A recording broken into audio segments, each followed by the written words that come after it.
कुछ आरक्षी संकेत अधिनियम 1968 है। सही बोल रहे हैं आप। Election symbol reservation and allotment order 1968 का है, जिसके तहत जो है कि इलेक्शन का सिंबल वो दिया जाता है, उसको इलेक्शन कमीशन ऑफ इंडिया ही देता है। और अभी जो है कि ये क्या उसमें जो है कि जो 6 नेशनल पार्टीज हैं, उसका सिंबल जो है कि रिजर्व रहता है, वो रिजर्व है। जो जिसको राज्य पार्टी का दर्जा मिला हुआ है, उसका राज्य में उसका सिंबल रिजर्व रहता है। अदरवाइज जो कैंडिडेट खड़े होते हैं, उसको जो है कि सिंबल क्या होता है, उसको इलेक्शन के टाइम पे अलॉट किया जाता है। तो ये जो एक लड़का बोल दिया था कि सर ये आरपीए एक्ट जो रिप्रेजेंटेशन ऑफ पीपल एक्ट 1951 है, उसके तहत होता है, तो बिल्कुल नहीं होता है। ये जो है कि election symbol reservation and allotment order, ये ऑर्डर है, ये एक्ट भी नहीं है। इस चीज को समझिए कि ये एक्ट नहीं है, कानून नहीं है, ये एक ऑर्डर है। ऑर्डर के तहत जो है कि ये 1968 के ऑर्डर के तहत किया जाता है। तो आप लोग सीधा सीधा बता दीजिए कि 6 नेशनल पार्टी है अभी, नेशनल पार्टी का 6 का नाम बता दीजिए।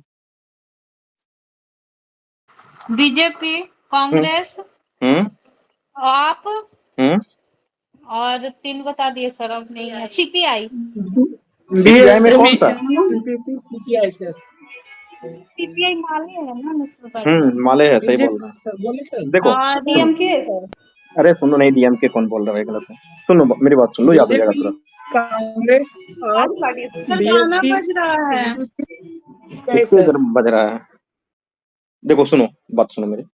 बीजेपी, कांग्रेस, सीपीआईएम, जो CPIM communist party of India Marxist वाला है, उसको ही नेशनल पार्टी का दर्जा है। बीजेपी, कांग्रेस, सीपीआईएम, ठीक है। 3 पुराना पार्टी है, सबको याद रहेगा। उसके बाद जो 3 पार्टी है, सबके लास्ट में पी है। बीएसपी, एनपीपी और एपीपी। तो आपको ध्यान रखना है कि तीनों पार्टी के लास्ट में क्या है, पी है। तो बीएसपी यानी कि बहन मायावती की party.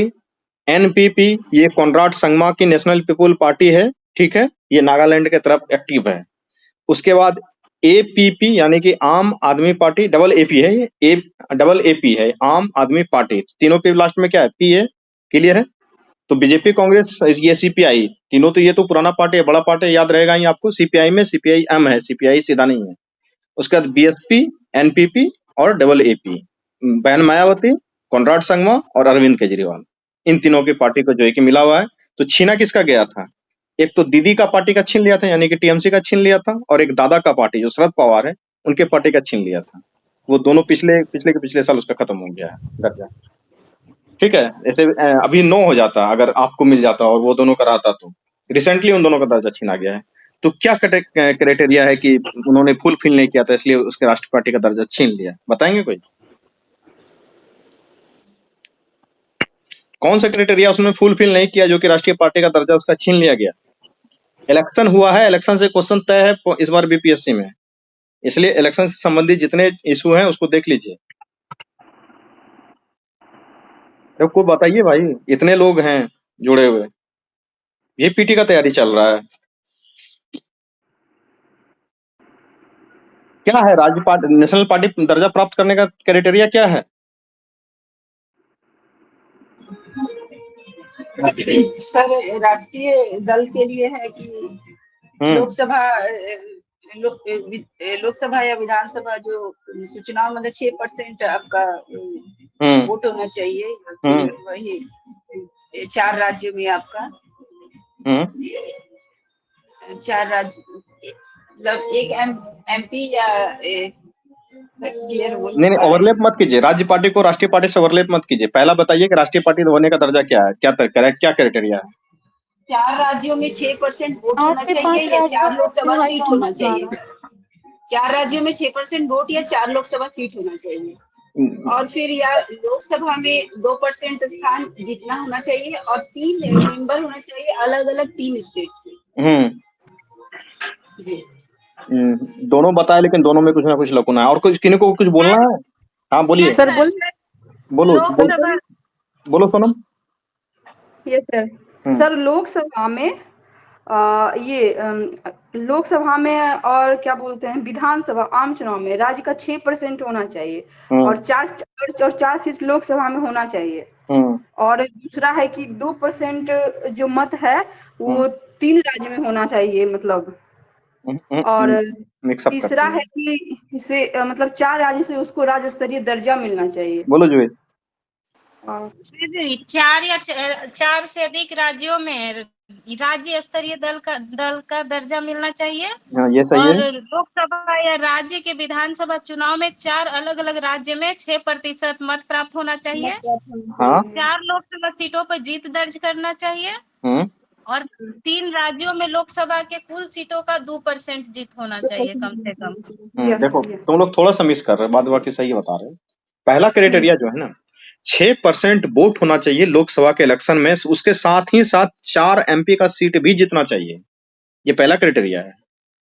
A yes party sir. Should be secured at least 6% of vote polled and 4 member of parliament, ठीक है, इन दैट इलेक्शन, तब जाके उसको मिलता है क्या कहते हैं, पहला ये क्राइटेरिया है। उसको अगर पूरा नहीं होता है तो आप दूसरा क्राइटेरिया है कि 4 राज्य में जाके राज्य पार्टी का दर्जा प्राप्त कर लीजिए, तो जाके आपको नेशनल पार्टी घोषित कर दिया जाएगा। नहीं तो 2% सीट ऑफ टोटल MP, मतलब 543 सीट है ना, तो 2% निकालिएगा तो करीबन 11 MP होता है। करीबन 11 MP के आसपास आप जीतिए, वो भी 3 अलग अलग राज्यों से जीतिए। ऐसा नहीं कि राजद का मान लो कि एक समय में 17 MP तो बिहार से ही हो जाता था, तो क्या राजद राष्ट्र पार्टी हो जाएगा? नहीं। अगर बिहार से भी उसका कुछ MP जीतता, कुछ MP उत्तर प्रदेश से जीतता, कुछ MP उड़ीसा से जीत जाता, यानी 3 अलग अलग स्टेट से अगर जीत जाता, तो वो नेशनल पार्टी का दर्जा उसको मिल जाता। और ऐसे बहुत सारे पार्टी हैं जिसके पास के 24, 25, 26, 37 तक MP हैं, लेकिन जैसे कि इसके बहन इसको ममता बनर्जी की पार्टी को ही अच्छा खासा MP है अभी भी, मतलब कि जो चुनाव हुआ है पिछला वाला, लेकिन वो राष्ट्रीय पार्टी तो नहीं है ना। क्यों नहीं है? एक ही कारण है कि वो MP जो है, MP का सीट तो है, 11 से ज्यादा MP है उसके पास, लेकिन वो 3 अलग अलग स्टेट से नहीं होने के कारण उसको राष्ट्रीय पार्टी का दर्जा नहीं मिला हुआ है। ठीक है, पहले इसको शरद पवार की पार्टी जो NCP थी उनको, और ये बहन माया इसको क्या कहते हैं, अरे दीदी की पार्टी जो बंगाल वाली है, इनको भी राष्ट्रीय पार्टी का दर्जा था। इन दोनों की पार्टी का दर्जा जो है कि खत्म कर दिया गया है। तो ऐसा नहीं है कि एक बार नेशनल पार्टी का दर्जा मिल गया तो जिंदगी जिंदगानी भर रहेगा। वो टाइम टू टाइम खत्म भी किया जा सकता है अगर आपने ये क्राइटेरिया लगातार फॉलो नहीं किया है तो। क्राइटेरिया मतलब हमेशा फुल होना चाहिए, तभी नेशनल पार्टी का मतलब दर्जा नहीं, एक बार हमेशा। मिल जाता है तो करीबन 10 साल तक उसको रहता है, उसके बाद फिर जो है कि उसका खत्म होता है। वो उसका टाइम अलॉटमेंट है कुछ, उस समय जिस समय दिया था तुमने पढ़ा था, करीबन वही 10 साल के ही आसपास था। एक बार देख लेना उसको, ठीक है। ये क्राइटेरिया मैं ये बता रहा हूँ कि एक बार मिल जाने के बाद वो जिंदगी जिंदगानी भर नहीं रहने वाला है, वो खत्म हो जाने वाला है, ठीक है। उसके बाद देखिए एक चीज और बता दीजिए कि जो बेनिफिट क्या मिलता है नेशनल पार्टी होने का। जैसे आप नेशनल पार्टी बन गया, इसको क्या बेनिफिट मिला? ताजा ताजा बना है ना अभी, दूसरे राज्य में चुनाव लड़ेगा। ऐसे भी लड़ सकते हैं, ऐसे भी लड़। कैंप हाँ बोलो। दिया जाता है, ऐसा कुछ है। देखो सर, जो ये इलेक्ट्रोल बॉन्ड है नेशनल पार्टीज को मिलती है ज्यादा। अरे नहीं, सुनो सबको मिल सकता है। इलेक्टोरल बॉन्ड का एक ही कंडीशन है कि 1% ऑफ टोटल वोट का आपको आना चाहिए, टोटल वैलिड वोट का 1% मिलना चाहिए, तो आपको इलेक्टोरल बॉन्ड मिलना स्टार्ट हो जाएगा। उसमें ये कंडीशन लागू नहीं होता। हाँ बोलो, कुछ बोलना है ममता? स्टार कैंपेन के बारे में बात करें, उसमें 40 राष्ट्रीय जो दल है उनको 40 मिलता है और जो राजकीय दल है उनको 20 मिलता है। ये 1 लाख है। सही बोले तुम। देखो सबसे पहला क्या होगा कि exclusively allotment of reserved symbol, यानी कि आपका सिंबल बिल्कुल रिजर्व रहेगा। उसके बाद थ्रू आउट इंडिया रहेगा वो, जैसे कि झाड़ू है तो झाड़ू पूरा इंडिया में चलेगा, हाथ है तो हाथ पूरा इंडिया में चलेगा, ठीक है। उसके बाद है कि एक पर्सन को, एक कैंडिडेट को खड़े होने के लिए सिर्फ और सिर्फ जो है कि एक प्रपोजल का नाम का जरूरत पड़ेगा, ठीक है। ऐसे 2 का जरूरत पड़ता है। जैसे कि मान लीजिए अभी आम आदमी पार्टी से हम खड़ा होते हैं भागलपुर लोकसभा सीट से, तो हमको सिर्फ और सिर्फ प्रपोजल कितना चाहिए? एक प्रपोजल चाहिए, एक व्यक्ति वो उसको क्या तो बोलते हैं प्रपोज जो करता है उसको, ठीक है। नहीं तो 2 चाहिए होता है। प्रस्तावक उसको प्रस्तावक बोला जाता है। एक ही प्रस्तावक की आवश्यकता होती है, ये अगर पूछ दिया जाए तो आप ध्यान रखिएगा। उसके बाद जो है कि उसके बाद ब्रॉडकास्ट फैसिलिटी मिलता है उसको, स्टार प्रचारक को भी इसमें फैसिलिटी ज्यादा दिया जाता है। उसको ब्रॉडकास्टिंग फैसिलिटी मिलता है आकाशवाणी के ऊपर और दूरदर्शन के ऊपर, ठीक है, ड्यूरिंग जनरल इलेक्शन, ठीक है। उसके बाद जो है कि 40 स्टार प्रचारक वो रख सकते हैं, जिनको कि जो है कि राष्ट्रीय पार्टी का दर्जा मिला है। जिनको दर्जा नहीं मिला है वो 20 स्टार प्रचारक ही रख सकते हैं, ठीक है। और उसके बाद दिल्ली में जमीन दिया जाएगा आपको राष्ट्रीय कार्यालय खोलने के लिए, वो भी मुफ्त। ये भी एक फायदा है, आपको मिला हुआ है जमीन। तो ये जो है कि अभी आज एक आंकड़ा आया है कि 56 दशमलव कुछ करोड़ लोगों ने वोट डाला। कितना है आंकड़ा, किसी को याद है? तो 66 कुछ है ना सर? हाँ 66 कुछ है। नहीं सर, नहीं सर, 64 है सर, 64.2 है सर। एग्जैक्ट लिखा दो तो कितना है? 64 है सर, 64 64.2 है सर। हाँ, ये मतलब कि इतने करोड़ लोगों ने जो है कि वोट दिया है। वोट देने वाले थे कितने मतदाता? सर 90 करोड़ के आसपास थे आई थिंक। 96 7 फेज का वो इंक्लूड करके जो मतलब एक साल इलेक्शन हुआ। जी सब फेज को कनेक्ट करके ये इंक्लूड करके है। ये मैं डाटा इसलिए बता रहा हूँ आपको, जो है ना इलेक्शन का जब आप मेंस लिखेंगे, मेंस में ये सब डाटा जब आप इंक्लूड करेंगे तो बहुत आपको जो है कि फायदा मिलेगा। आज आपको एक मिला होगा वो इलेक्शन का पीडीएफ, पढ़े थे कोई? इलेक्शन का पूरा पीडीएफ दे दिया गया था सर, कल पढ़ा के भी गए, ना था ना? उसमें बहुत सारी ऐसी बातें हैं जो कि आपको क्या कहते हैं मेंस में लिखने में काम आएगा। इसलिए कहते हैं ना कि मेंस में सर मेरा आंसर में दम नहीं है, उनको उतना मार्क्स नहीं मिल पा रहा है। पीटी पास हो रहे हैं, मेंस में रह जा रहे हैं, मेंस में नहीं भी रह रहे हैं तो मेंस पास कर जा रहे हैं, इंटरव्यू में रह जा रहे हैं। वो लड़का इंटरव्यू में पक्का फंसेगा जिसको कि मेंस में मार्क्स कम है, ये बात तय मान लो। क्योंकि मेरा कई सारा ऐसा दोस्त है जो कि आज तक इंटरव्यू क्वालिफाई नहीं कर पाया। क्यों? क्योंकि मेंस में मार्क्स ही इतना कम है। मेंस को इम्प्रूवमेंट करने के लिए क्या करना पड़ेगा आपको? जैसे अभी इलेक्शन कंडक्ट हुआ है, आप देखिए कि उस इलेक्शन वाली पीडीएफ में कितना नॉलेज आपको दे दिया गया है। उसको जिस पढ़ के आप रखेंगे, उससे जो आपको नया नया चीज मिल गया उसको नोट्स बना के रख लीजिए, नहीं तो एटलीस्ट फोटो खींच के ही रख लीजिए। जब आप आंसर लिखना स्टार्ट करें मेंस के टाइम पे, तो उस कंटेंट को निकालिए कि आप अलग से कंटेंट डाल रहे हैं ना, कितना करोड़ मतदाता था, आप डाटा के साथ बात कर रहे हैं। कोई हवा ही बात करेगा, किसके आंसर में दम होगा? आप डाटा के साथ बात कर रहे हो, इससे बात आपके आंसर में दम होगा। इसलिए आप कितना अवेयर रहते हैं सिस्टम से। जैसे कल ही जो है कि आपका आने वाला है ये क्या कहते हैं चुनाव का गिनती होने वाला है। आपको याद है कि कौन से राज्य में कितना सीट है? अब वो टीवी में देखिएगा कि 80 बटे जो है कि इतना जीत गया बीजेपी, 40 बटे बिहार में इतना जीत गया, 42 बटे जो है कि बंगाल में इतना जीत गया। अभी आपको याद होना चाहिए ना कि किस राज्य में कितना एमपी का सीट है। जी सर, वो तो याद होगा नहीं। किस किस राज्य का याद है जरा बताइए, सुने। यही देखिए, एक चीज समझ लीजिए कि अगर आपको सीधा बात समझ लीजिए, सिविल सर्विस में अगर क्वालिफाई करना है, अगर आपका जनरल अवेयरनेस बहुत तगड़ा है, जनरल अवेयरनेस मतलब कि आंख का नाक खुला रहता है, जो चीजें आपके सामने से घटते जाती है, जो घटना है उस घटना का बहुत सारा डिटेल में आपको जानकारी होना चाहिए। जैसे कि अभी लोकसभा चुनाव कंडक्ट हुआ है तो चुनाव के बारे में सब चीज, किस राज्य में कितना सीट था, इसके बारे में सब चीज अगर आपको पता है तो ऑब्वियस सी बात है आप एक अवेयर जनता है। अगर आप यूपीएससी का भी सिलेबस पढ़ के देखिएगा ना, उसमें कोई स्पेसिफिक नॉलेज का कोई डिमांड नहीं किया गया है। उसमें लिखा हुआ है कि ग्रेजुएट किए हुए व्यक्ति को जितना सामान्य जानकारी होना चाहिए उतना ही हम क्वेश्चन पूछते हैं। और एक चीज आप जान लीजिए, जैसे कल ही हमने कुछ क्वेश्चन यूपीएससी से मतलब कि क्या कहते हैं उस टाइप के क्वेश्चन को निकाल के दिया था, कुछ क्वेश्चन बीच बीच में और भी यूपीएससी वाला डाल दिया करेंगे।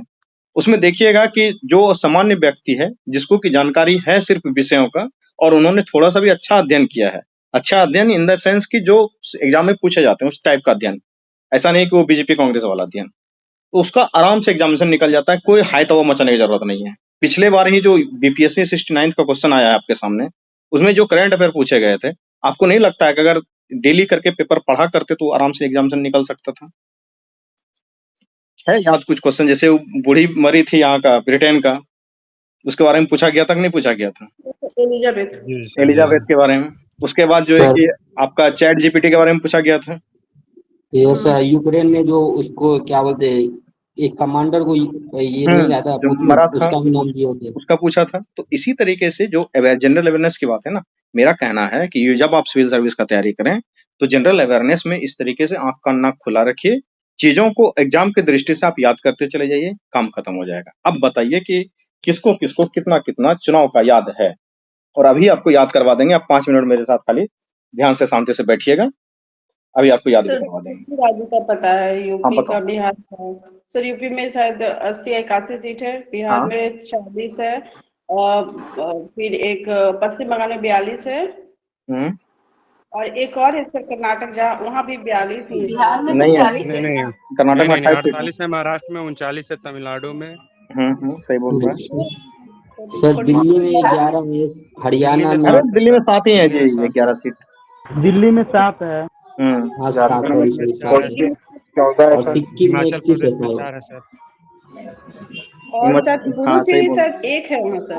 कहाँ पे? पुदुचेरी में पुदुचेरी में 1 है। मतलब क्या बोलते हैं आपका, केंद्र शासित दिल्ली प्रदेश हो गया और जम्मू कश्मीर को छोड़कर बाकी सब यूटी में 1-1 है। 1-1 है। नागालैंड और मिजोरम में भी 1-1 है। हाँ मतलब उसमें आप चले जाइए उधर। अरुणाचल में तो 2 है। अरुणाचल में 2 है जी। अरे अरुणाचल में आज किसकी सरकार बना है जी? अरुणाचल का आज काउंटिंग हुआ है। तो अरुणाचल प्रदेश में 2 ही सीट है और गोवा में भी 2 सीट है। अरुणाचल में सरकार किसका बना है? बीजेपी का बना है सर। कौन सीएम बनेंगे? 60 में 44 सीट मिला है सर। कौन सर? पेमा खांडू वहाँ के सीएम होने वाले हैं, आपको पता होना चाहिए। ठीक है। और सर वो पहले शायद सिक्किम कांग्रेस के फ्रंट थे। लाइन जो पार्टी है सर, वहाँ का जो लोकल पार्टी है उसका बना है। और वहाँ के जो भूतपूर्व मतलब जो सीएम हुआ करते थे पवन चामलिंग, वो हार गए हैं सर। अभी कौन बनेंगे सीएम? 10 सीटों पर भी सर वहाँ के हैं। तवांग। हाँ प्रेम सिंह तवांग। तवांग वहाँ के सीएम होने वाले हैं। वहाँ पे सर एक बीजेपी इंडिपेंडेंट लड़ी थी 10 सीटों पर 10।